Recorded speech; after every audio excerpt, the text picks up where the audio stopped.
Billy, you seem to have completely mastered the fingerboard. What can you tell us about the shapes and the patterns you use to connect the neck up? Well, I doubt if mastered is the word, but oh, looks like it. Stumbled upon some form of understanding of it. When I play a particular scale, like we touched on in the last video, I have certain patterns that I use, like for a G major scale. For me, when I play, again, to reiterate, when I play a pattern in one position, like for the G major scale, like I did right there, I do all the notes that you can do in a G major scale in that position, which would also include this low F sharp, even though it isn't really part of that scale, just because it's contained in there, and it's a note that your finger can go to in that scale, so I do it. So actually a G major scale for me then would be... Right. So I get them all in there. So now, another type of scale, the only other type of scale that I know of actually is a pentatonic scale. Well, wait a minute though, you could get minor off the major. So. Yeah, because it's major and minor I consider pretty much. And you're pretty fluid with both sounds, major and minor, in your playing. Well, that's pretty much because they're both really the same thing. Right, so you can parlay that. Yeah, just as a G major scale. Right. In G is a minor. Exactly. Is an E minor, a form of the E minor modes or scale. Or you help me out with this. So you have both facets of it contained in that scale. Yeah. Yeah. Now the pentatonic is kind of major and minor free. It's kind of an oriental.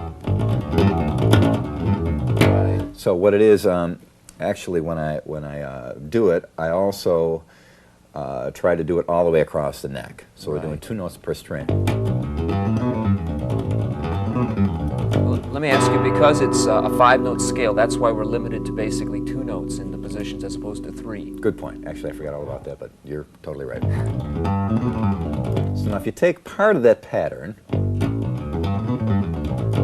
put it together, that's your G major chord. So if you're playing guitar and you had 2 extra strings there, it would be a for real G major chord. So now you know that is a pattern of a chord, and it's made up of those component notes. Now if you take the pattern that that chord makes, in this case we'll move this finger up to there. Right. Even that sounds rather dissonant. It is. It's a non-resolved something or other. Well, it's a G with A in the bass. Yeah, it's a G with A in the bass. Needs resolution though, you're right. Yeah, right. New Year's resolution. Anyway, so there's a G major scale. Now if I take the top notes of that pattern, comes the bottom notes of the next position. Now here,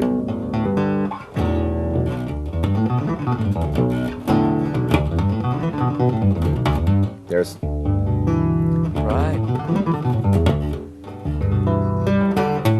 so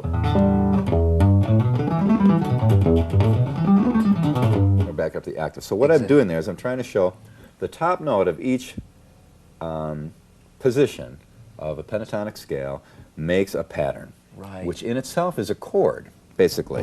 Right, of some type. Yeah, I see that I don't know the names of. It could change depending on what's behind you, harmonically. Yeah, so okay, that's your department, I guess. Okay. I'll just play it, you explain it. But the song that I did with Mr. Big called Had Enough. Right. When I was learning the modes on guitar, the E minor mode, it actually formed a chord by the lower parts of it. And when I strummed that chord, and I actually did all of the chords made up of that mode, it actually seemed to make a reasonable facsimile of kind of a song-y type of thing. Okay, well let's see what that's like on the guitar, if you wouldn't mind demonstrating that. Yeah, hand me that little boy over there, and I'll see what we can do with it here. Anyway, the idea, when I was practicing guitar, learning a couple things to write some songs, and I write a lot on guitar, but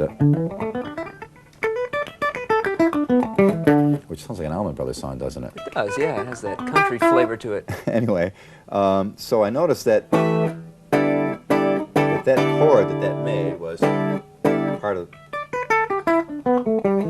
all those notes there. So it actually became...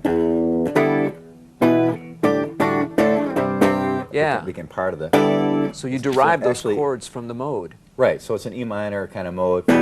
So that fits all any pattern. I always wonder how these jazz guys got these amazing Uh-huh. chords all over the place, because they understand scales so well Exactly. that they can put any configuration of notes together and come up with an amazo chord thing. 'Cause you see these jazz guys doing all these comping chord stuff, and I always wonder, how in the world do they ever learn all those chords? Well, they just basically know their stuff, and they know their scales, and they know their modes, and they know how to put them all together in lightning fast, and that relates exactly to what you're talking about, connecting all the shapes. right. So what I'm doing basically is just like, so now if I take like a G major,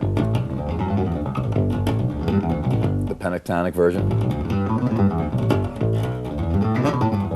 So I know if I'm in G.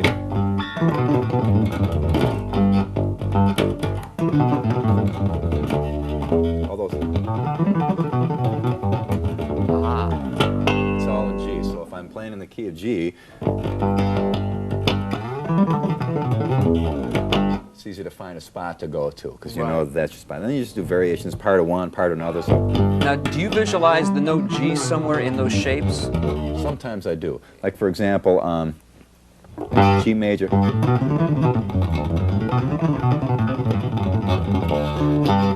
If I got that note in the middle, this is kind of the simple way I did it when I first started, but it actually still holds true to this day, for me anyway.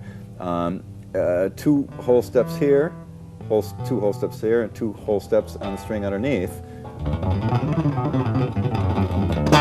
If that's your root, you know that if you got a string above it and below it, and it's ridiculously simple, but it helps you to get a start on the idea of having a pattern and having some place to go. So now, similarly, any of those notes, of those 9 notes,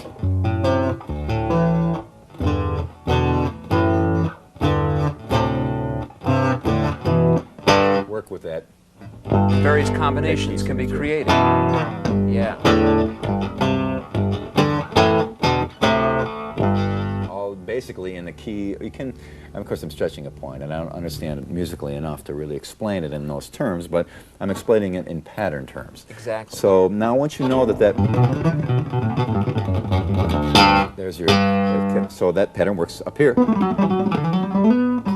or if you have enough fret. But what note is your reference note to? The G there. The G in the Uh-huh. middle. So now you know, anytime you have a key anywhere, again, ridiculously simplistic, if your key is like, you know, that, you know that if you're in a major,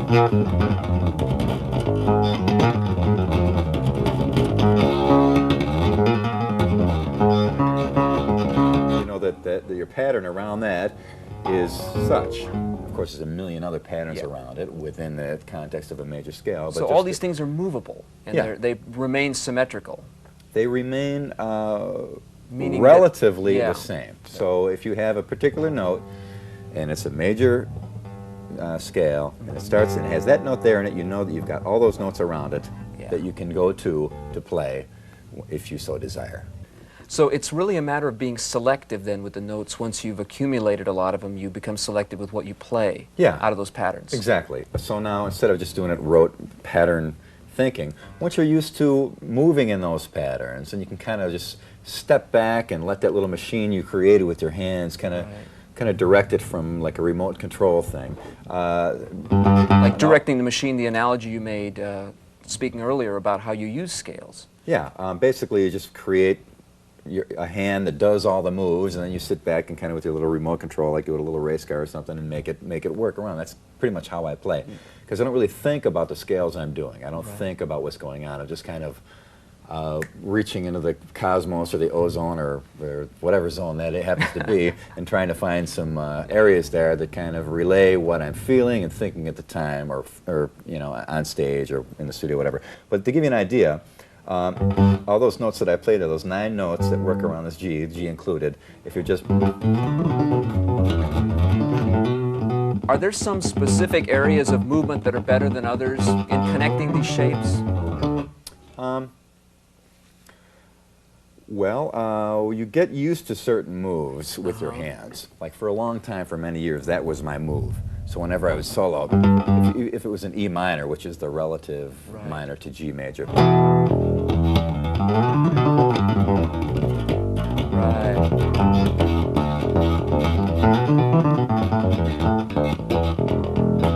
so I would really be stuck into that pattern for a long time. So I finally forced myself to break out of it and make myself do a lot of other things. So the idea of it here, the final analysis of what I'm talking about is, once you understand a shape, and you understand that from one note you've got all these moves you can go to, all these different notes, and you have one stable spot to find is that is your note. That's the key you're in. Now usually, like when I first started bass, it's like, okay, I got a G here. I know this move. Paul Samuel Smith and the Yardbirds. Exactly. Then we used to do it up an octave. It's like, oh, a whole different one. So you saw for like 2 or 3 years of my playing goes just all in that one pattern. Then after a while you learn to expand it more, and you have more patterns and more option notes to go from G. You can go to there, there's another one, there's another one, there's another one. So are these shapes you would commonly call on in improvising? Yeah, I guess in the beginning when you're first starting to understand improvising, I guess you would work with shapes. Right. Eventually, you get to the point where you're not thinking shapes, you're thinking music. You're not thinking what scale you're doing, you're thinking, I have an emotion and here it is, via the bass. I look at learning the shapes and learning all the spots on the neck to understand, similar to in language, because music is in a way a language, learning a little bit of vocabulary. So you get kind of it's a building block. Sure, when you're in school, you got to learn spelling and vocabulary and sentence structure, and it's a drag and you hate it. And that's what this kind of is. Learning sentence structure, similar to learning the structure of the patterns. But once you know it, you can speak like we're speaking now. Right. And this is what music should be like. Communication. Just like I'm talking to you. Exactly. Where it's just effortless. I'm not thinking pattern.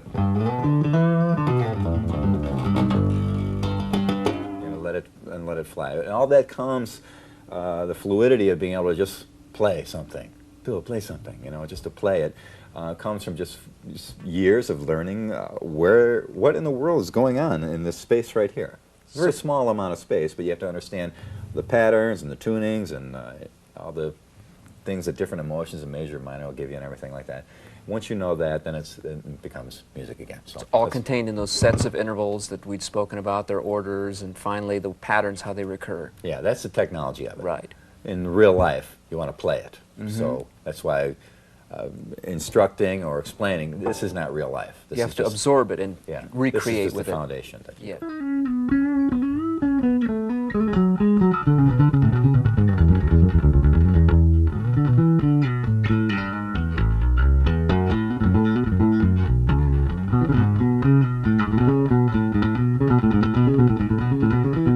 Do you have any tips for building strength and endurance in practice periods, particularly, designed for stage use? Yeah, whenever you have a move that you're doing, you have to pull it apart piece by piece. Find the weak spot and just isolate that. Like for me, for example, sometimes this finger lags behind the other ones. So I'll sit there and just do that finger by itself? For a while by itself, and then in context with that one. And then all three.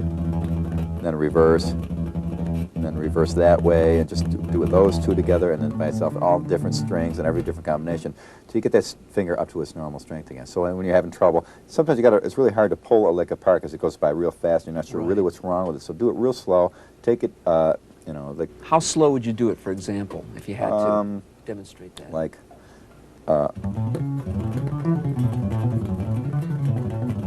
Oh, you're doing a lick that's like. Do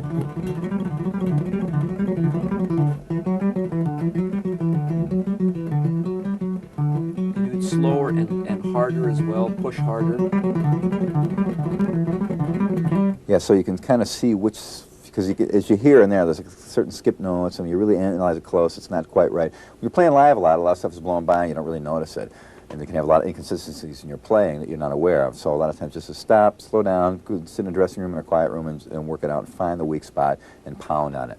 I guess it's basically, in order to prevent hurting yourself, if you know a little bit about, I don't really know anything about bodybuilding, any kind of exercising thing like that, but if you talk to somebody who knows, and they'll tell you, like, you need to do a little warm-up period, and then work on it, and then back off and work on it again so you don't overstrain it and everything, So it's important. Tendinitis or whatever. Yeah, so just it's common sense, basically. Exactly. Okay, well, let's move on to your thoughts on applying licks and parts of techniques to song. What can you tell us about you know, the theory behind keeping it in check so that the song comes first and the So theory. you don't overplay. Yeah, basically. Boy, you got the wrong guy for that, huh? But it works. No, I mean, you keep yeah, yourself in check within the song context. Yeah, if you listen to Paul McCartney's playing, he's playing all over the place. Tim Bogart, Jeff Berlin, Geddy Lee plays pretty busily. But it's a matter of, again, what we talked about in when I was talking about patterns and stuff. Once you know the neck really well, you can move all around. If it makes musical sense, it will work. And if you know your stuff, because I've seen a lot of bass players also, which is like they're flying all over the place, and they don't, where's one? But 90% of my playing is... It's in the pocket. You're aware of the pocket. You know, it's just right on, trying to keep the song happening. You get your spots to do it. Right. But try to, you know, to stick with what you're supposed to be doing to make the song sound like the song. So I would suggest for a young player to just, you know, play it with a band, make it work, and then add the frosting later. Exactly. Now, what's your concept behind the secret notes that you're often reputed to play? Ooh, secret note reputer. Yeah. Well, basically, that's just kind of a humorous term for moving the root note around underneath what the basic root of the song, the chord you're playing. Simplest example of it is when you're like doing the famous rock change, which is Stairway to Heaven, Right. Million Judas Priest, you know, the millions of. Say the root note is E, go up to F sharp, and then to a G. Aha. So it's like substitute bass notes or other notes other than the root. Right. So instead of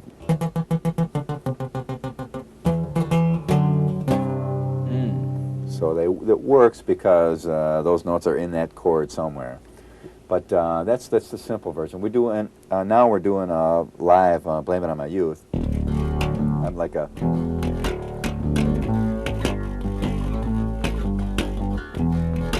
for the chorus part. So Right. when I go Blame It on My Youth,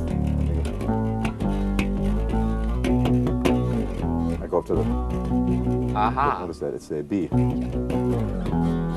remember the first time I did it, Eric looked over and like, hey, what was that? Do that again, Interesting you know? sound. Yeah, so it's just when the guitar moves one way, you just move the other way, and you kind of make it automatic. That's basically the idea is just a kind of a rock perversion of what Bach does with moving bass lines. Exactly. If you want to get an idea what that is, just get a well-tempered clavier, which is just pieces by Bach with just solo piano or harpsichord. I prefer it with, because you can hear it much better. And you'll hear the bass line moving all over the place underneath the same melody line, and suddenly the melody line does not sound the same anymore because the bass line is different. That's the idea behind it. Redefined. Yeah. So whenever we're, you know, a lot of songs we're doing. It's in Merciless too, isn't it? Yeah. In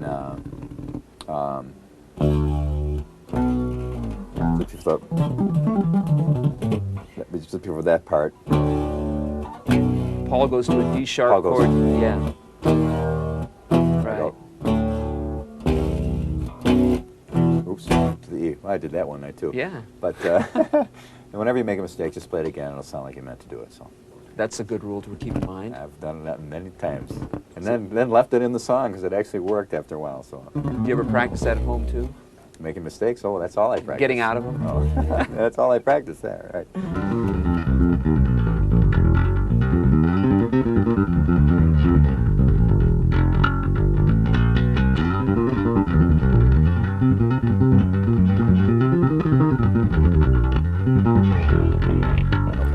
Well, now in our first video, we established a core of pretty strong fundamental ideas. Let's talk about how you apply some of those ideas.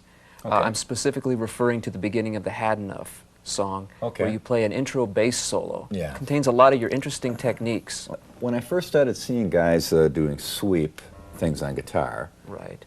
Paul Gilbert and people like that, Yngwie and stuff, doing sweep stuff, it was really intriguing. But as a finger player, so it was a little difficult for me to get, you know. So I learned a couple.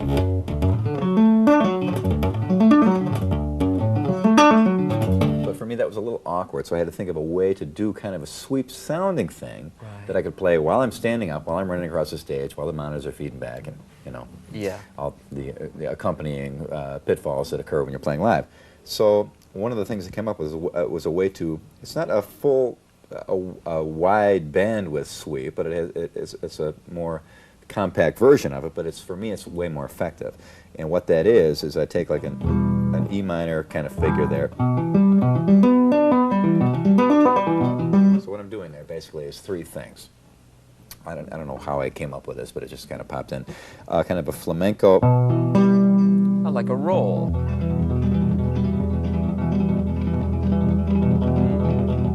Go backwards. So I got that basic, that plucking thing there. So there's your E minor. And then you hammer down with that, hit with that, pull off, pluck, pluck.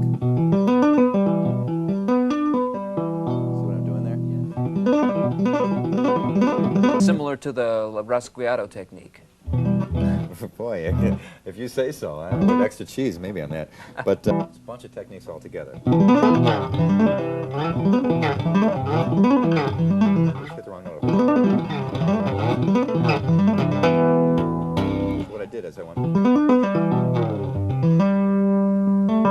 And you're outlining the E minor and C major sounds. Because that's what the chords of the song. Exactly. So you're thinking the chords of the song already in the intro to your solo. Yeah, because it kind of gives you the feel, sets it up, you know, so it's not such a big surprise when the song comes in. Which is important. It should be integrated into the song, right? It shouldn't be a standalone solo that takes away from the song. Can be. In this case, it isn't. Yeah. In this case, we stick with the song. It's more structurally related. Yeah, it can be structured. You know, there's no real rules as far as that goes, but some people like to try and keep things as much continuity, thread of continuity, which is cult of personality. So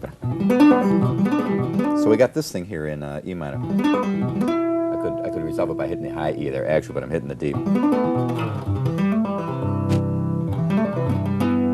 So what I'm doing here on the C part of, now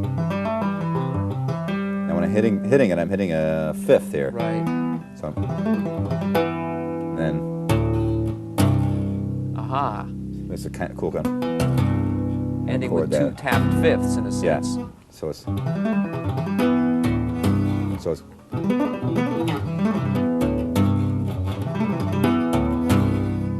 Yeah, that is a combination of techniques. Yeah, so that you have about three techniques in all. Now, what somebody could do with that probably from when they take it off this tape and use it, there's all kinds of chord patterns you can use.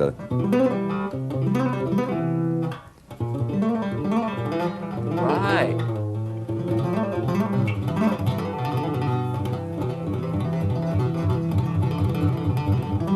There's all kinds of ways you can do that.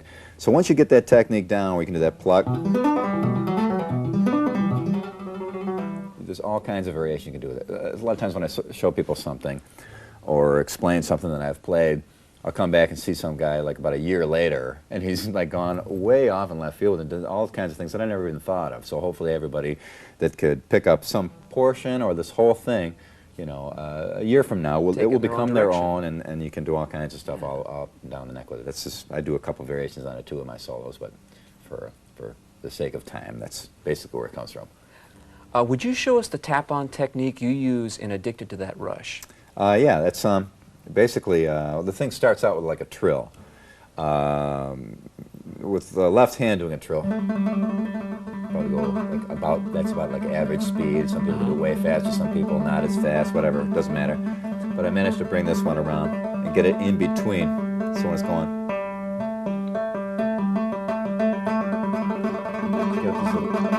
it becomes just a blur of notes. Right. I stop, halt is a thing, and then we do that.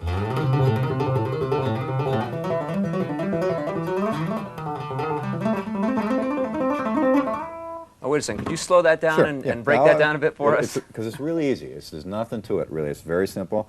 A lot of times you see stuff go by fast, you think, oh, it's impossible, I'll never. But it's all so simple. It's almost embarrassing for me to show it because there's really nothing to it.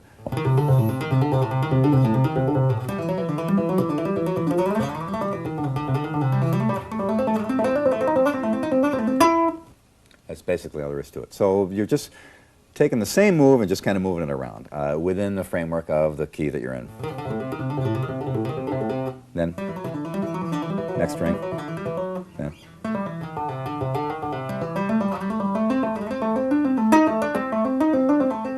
You almost have to be in two places at one time, though, don't you?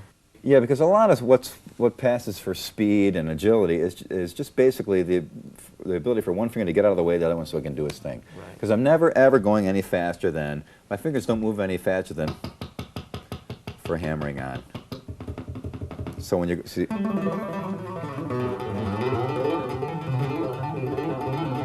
lot of notes are going by, but it's not a lot of movement.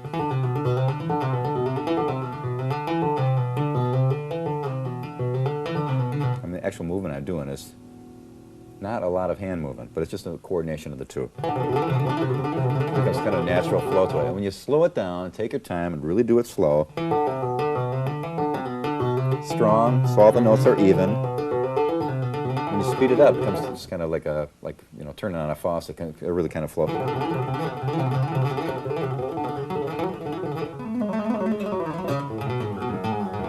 Stuff like that. Wasn't there a phrase in Addicted to That Rush after the solo that you talked about once as far as a good one to develop strength? Yeah, the second one, when Paul and I do the second part of it,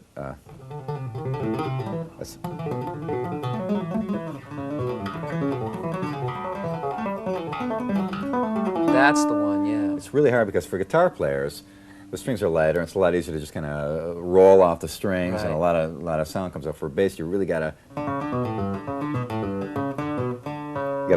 actually pull off that note there, which is kind of tough.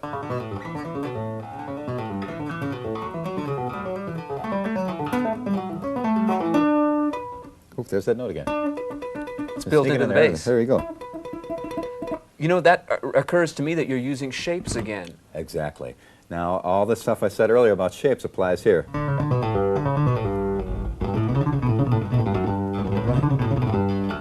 G major, which is the key we're in.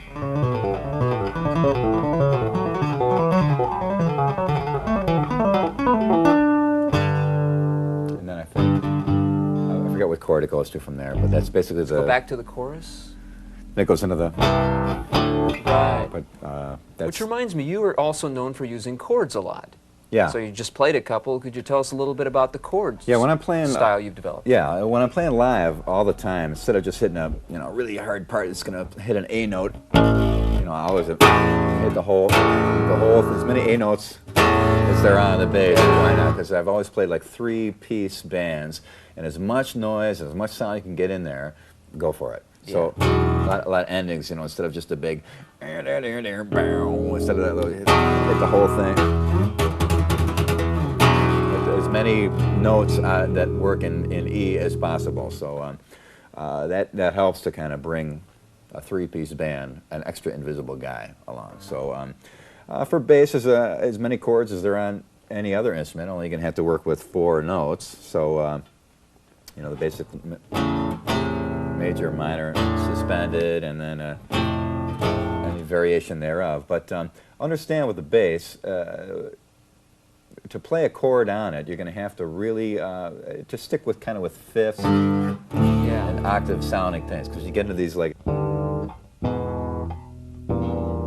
that's not going to work really loud with a super bass amp. It's going to shake all over the place. It's not going to really work, unless you're playing by yourself and it's quiet or something like that. So you have to always temper the idea of using an unusual chord or something with the idea, is it really practical, useful, and does it sound good?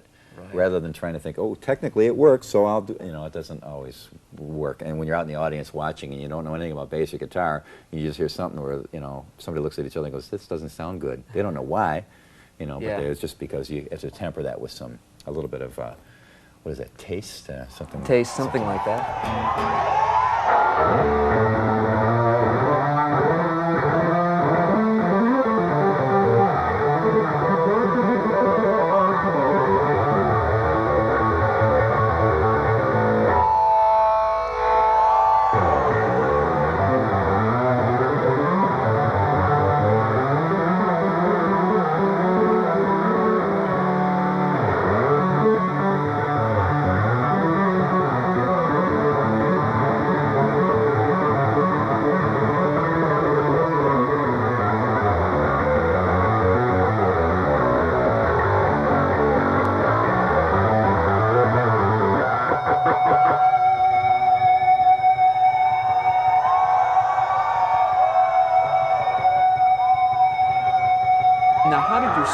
the bass solo you actually play evolve? Well, we used to do a song, Mr. Big. We used to play. Do that song by Free in Tallis in the old band, and he used to have this real long.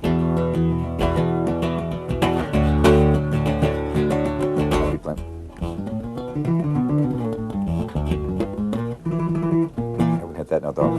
It's just a little bass solo in between those changes. So one night I told the guys before I went on stage, it was at the Poorhouse West in Hamburg, New York. And I told him before I went, I said, look, when we get to the part, Mr. Big, I'll just look over, I go, 2, 3, 4, and just stop dead, and I'll just go. They'll lay out completely. You'll just keep going. And then I'll cue you to come back in. It was like, oh, here we go. This is 1972, maybe, or 3. And sure enough, I stopped that and went to this, all these bass things. I did a few Bach things that I'd been working on and learned, you know, and some things that I'd worked out in other songs that I was doing behind that people that hadn't noticed yet, you know, because it was in context of other songs. I just counted them back in, 2, 3, 4, and we ended the song, and that was basically the first time I ever did that. And it went over. Yeah, it worked really good. Hendrix did that. I mean, with the unaccompanied solos, he's the first guy I really heard doing unaccompanied solos, so it was kind of, he laid the groundwork for it. And like Star Spangled Banner, things like that, you mean? Yeah, things like that, we just go wailing away and stuff like that. And then after a while, I'd like be doing, you know, some of Mussorgsky's, you know. Aha. You know, right, pictures at an exhibition. Little things like that, thrown all in the solo thing, and it was really funny because it was rare for guitarists to do it back then. For sort of bass player, people were completely. Some people didn't like it at all. Hey, we can't dance with this, you know. That's what, you know, those people eventually weeded away, and we just drew more of another kind of people. They kind of went off to disco, huh? Yeah, exactly. They tore the stage down, put a mirror ball up, and that was the end of that. But yeah, that's just basically how it worked. Then I would just do pieces of songs and things, and now it's kind of evolved to a point where I just flail away, and I got some guidelines as to what I do. And solo is, sometimes it's very much like what I used to do a long time ago, sometimes it's all new. Try and be a little improvisational, but right now we're out touring with Rush, so in front of 15,000 people, you don't necessarily want to take a big chance, but it's fun if you take a little bit of a chance, you know, try something new you've never done before, you know. Does it have a structure, though?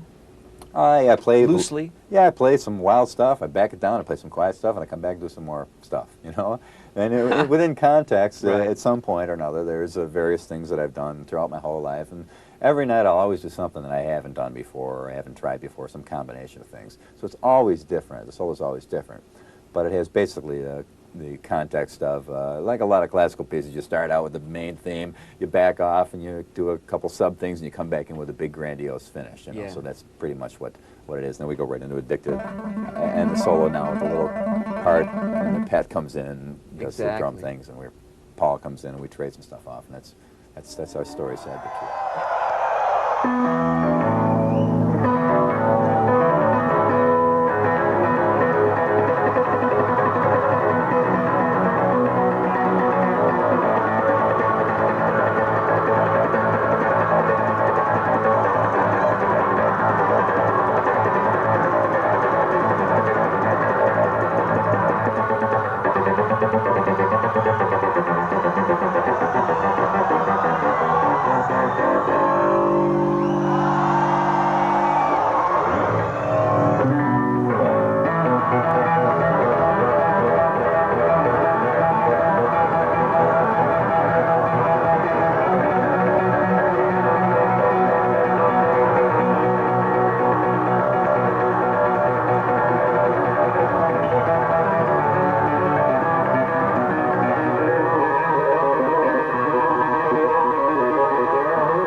Now, another extension of chords that you seem to use a lot is the idea in NV, that one section in your NV solo where you tap chords on.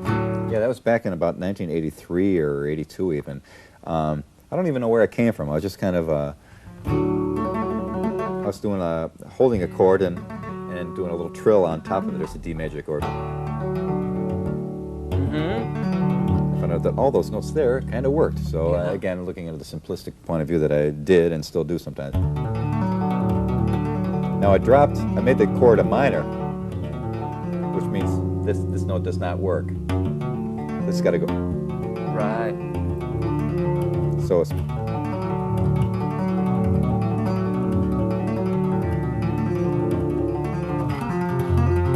That was an accidental move. When I first did that, I had no idea. Another accidental one. Now there's a C chord here, and I'm playing. Actually, it's a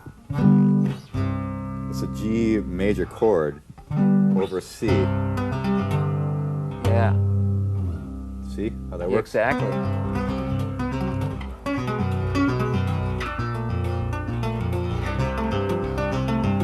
Then a simple ascension like that.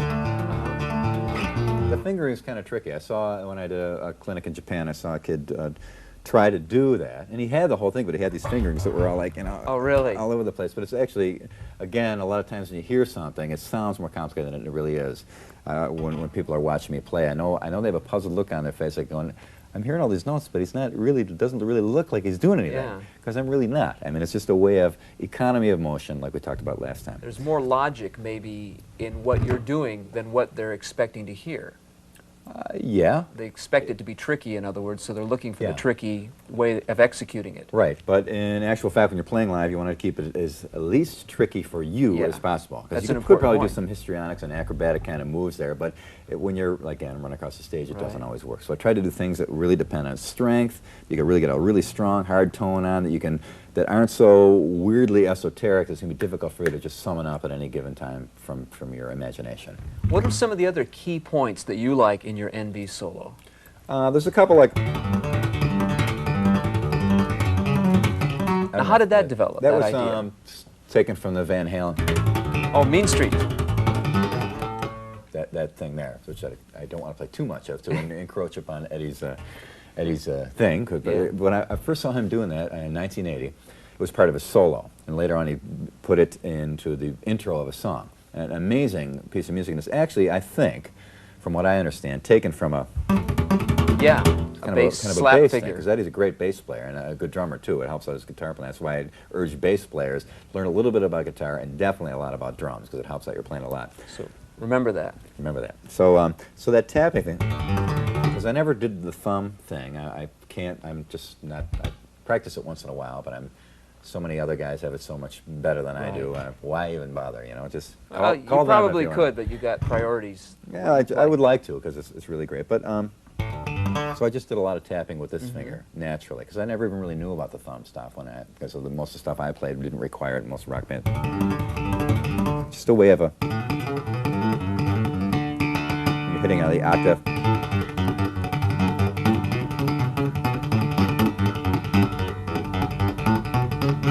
You're getting so much sound and it looks so light the way you're playing it. Yeah, it's kind of a touch that you get.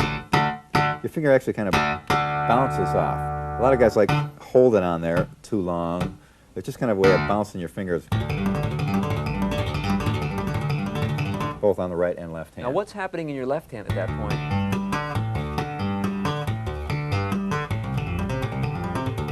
Aha. And, so this upper note section has a pedal kind of effect. It stays put you while the other notes below it change. You're kind of getting that chord there, so you got to kind of stick within the realms of what works with those three notes.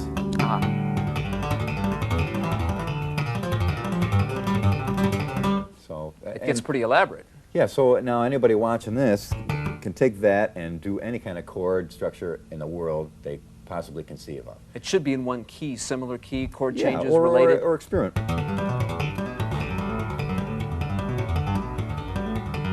I can honestly say I've never played that pattern before in my life before this moment here. And the open strings are a part of it, of course. Yeah, so you can, the variations are limitless that you can do with it. So, and it originally came from, that thing, and it's just going to extend it all over the neck. So there's a lot of ways you can approach tapping and hammering, and I try to encourage people to be unlimited.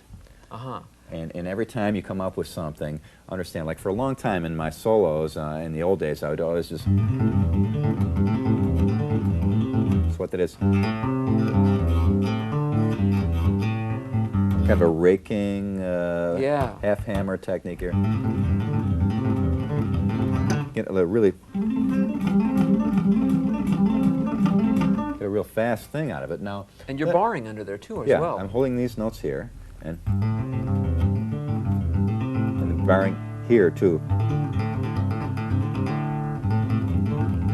So look how little motion there is for all those notes. And then just about a year ago, I finally realized, hey, why don't I try another chord, only the same technique? Yeah.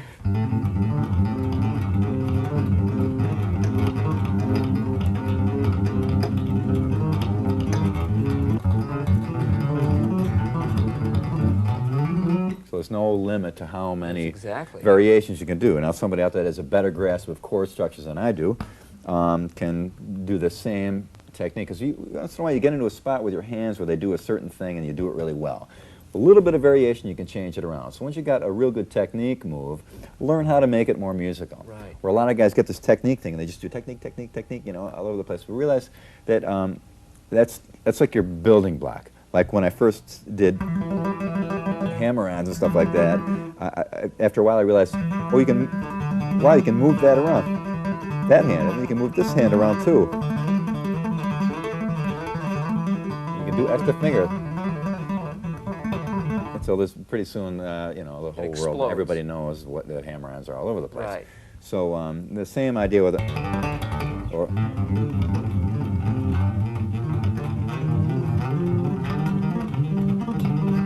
What about the area of string bending? You'd mentioned that briefly, but could you get a little bit more in depth about your technique, how you do it, and tips on executing? Yeah, for a bass player to bend strings, a lot of guys don't do it because the bass is heavy strings, but I have a custom set, and I have the G string a little tiny bit lighter, just a tiny bit, 2/1000ths of an inch, I think is what it is. And the E string is a little heavier, because the E string usually is very floppy on any given set of strings. So if to bend strings, like I'll always try to get as many fingers on that string as I can, and have them all bend. So that it takes all the pressure. As you can see, little holes that are created. If I hold this now for a second here, see little holes that are created in my fingertips. Groovy. Yeah, very groovy. Ooh. Anyway, so those little groovy grooves there, they indicate that the pressure is equally distributed over all three fingers. If you're just doing it with one, you'd have all that pressure pushing on one finger, which may be uncomfortable. Some guys probably can do it that have a lot stronger hands than I do. Sometimes I'll even get all four behind there. All four even.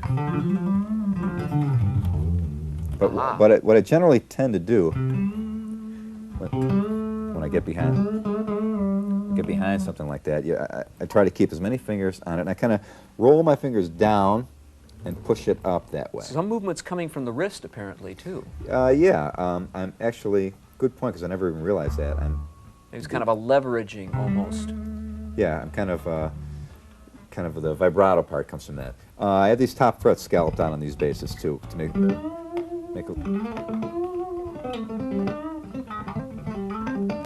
little easier to get underneath there, because on these higher notes, we're going to need a lot of pressure to bend them up.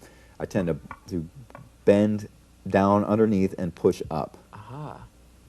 So you're in the scalloped area. Yeah, for these here. It's not always necessary to do that. I just happen to do that for myself. It's a little bit more comfortable? It seemed it. You know, it seems like it makes it, because you don't hit any wood there like you would down here. Hear that wood? Scraping up against it, because I do a lot of high bends on the bass to try and get it to the highest note you can get out of the instrument. So generally the G string gets bent up. The D string is optional. I don't do too much bending on the D string, obviously. And then the A and the E are bent down. And now the E string can really. Boy, that's quite a long ways. So it's out of tune too now. But you can bend the E string quite a bit.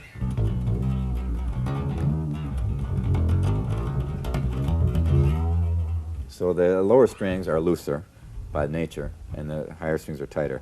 So you kind of have to get underneath these and you can pull these down. In the last video, you mentioned a little bit about pinch harmonics, but since then you've elaborated a bit on them, like in the Blame It on My Youth break that you play. It almost sounds like a guitar. Could you talk a little bit more in depth about the way you play artificial pinch harmonics? Yeah, like as I said in the last video, I guess there's no way to actually hear them now if you hear the record.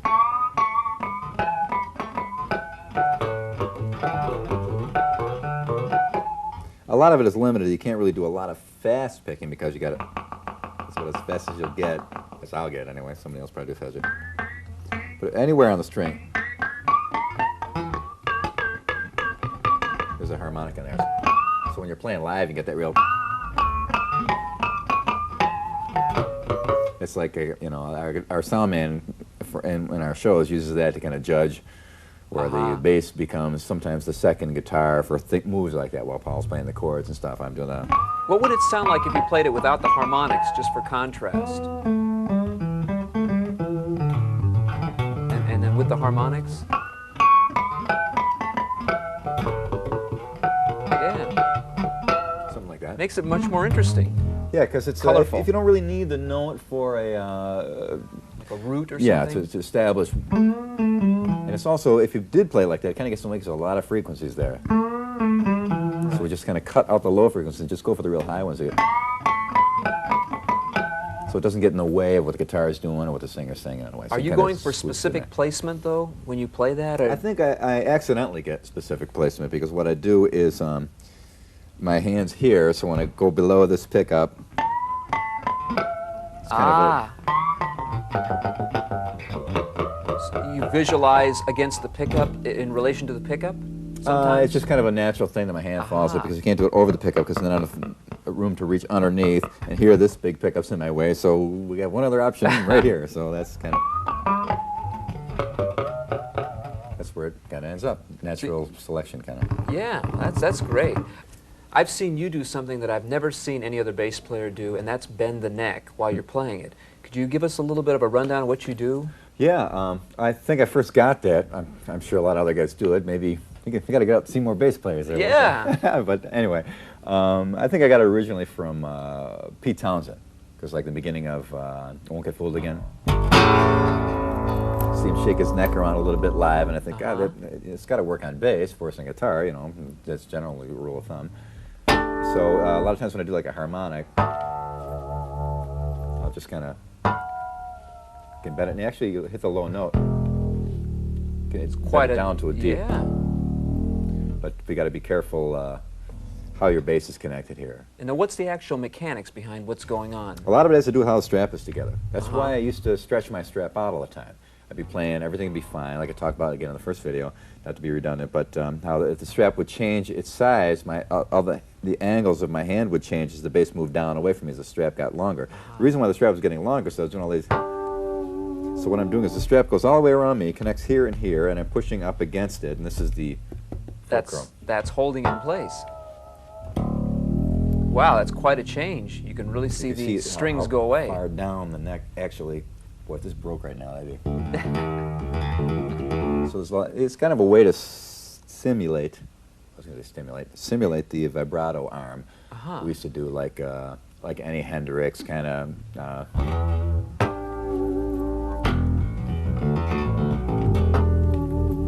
Get those little, there's some of that in the NV solo too. As a matter of fact, at one point you hear it going crunch, crunch. It's actually the wood and the screw kind of starting to pop out of the bass because I was in the heat of the moment there. I was pushing really hard on the bass. Sometimes live I'll just push as hard as I can.